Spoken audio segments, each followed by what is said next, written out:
Now, after the crash, President Donald Trump suggested, without evidence, that diversity, inclusion, and equity initiatives could be to blame.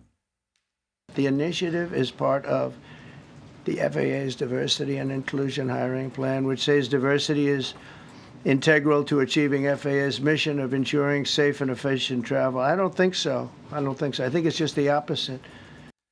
CBS News White House reporter Aaron Navarro is in Washington for us following all of this. It was a pretty stunning delivery from Trump in the briefing room for the first time in this his second term. He was pressed and could not cite why diversity, equity, and inclusion efforts, in his mind, are to blame.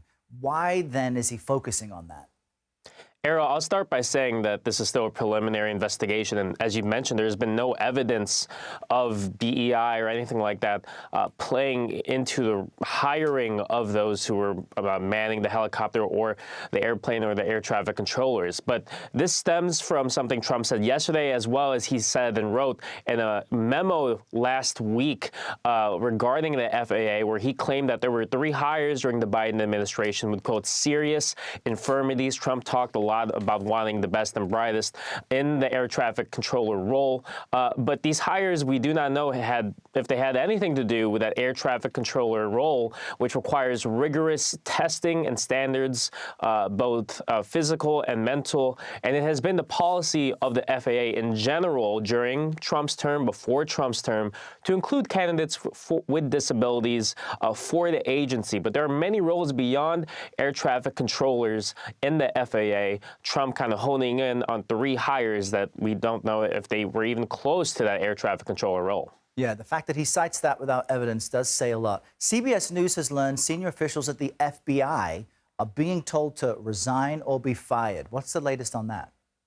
These were senior official sources say who oversaw national security, criminal, and cyber issues. They were pretty high up there. These changes, according to these sources, are part of the ongoing scrutiny of FBI leadership. As we saw yesterday as well, Trump's pick to lead the FBI, Kash Patel, was going through his confirmation hearings, was grilled and tried to address concerns from senators that he would keep the agency independent. But this is part of just kind of a cleaning up of shop, in a sense, of the FBI and DOJ, as Trump and his appointees look to kind of remake it in his mold.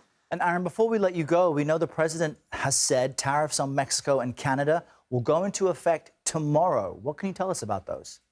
Yeah, something he also previewed on Inauguration Day, that it would be a 25% tariff against Canada on Mexico that would take place February 1st. That's this Saturday. He said yesterday in the Oval Office that it is, quote, because there are really big deficits with those countries between the U.S. and Canada and Mexico. He said that oil, which Canada has a lot of, quote, has nothing to do with these tariffs. Aaron Navarro from our Washington Bureau, thanks so much.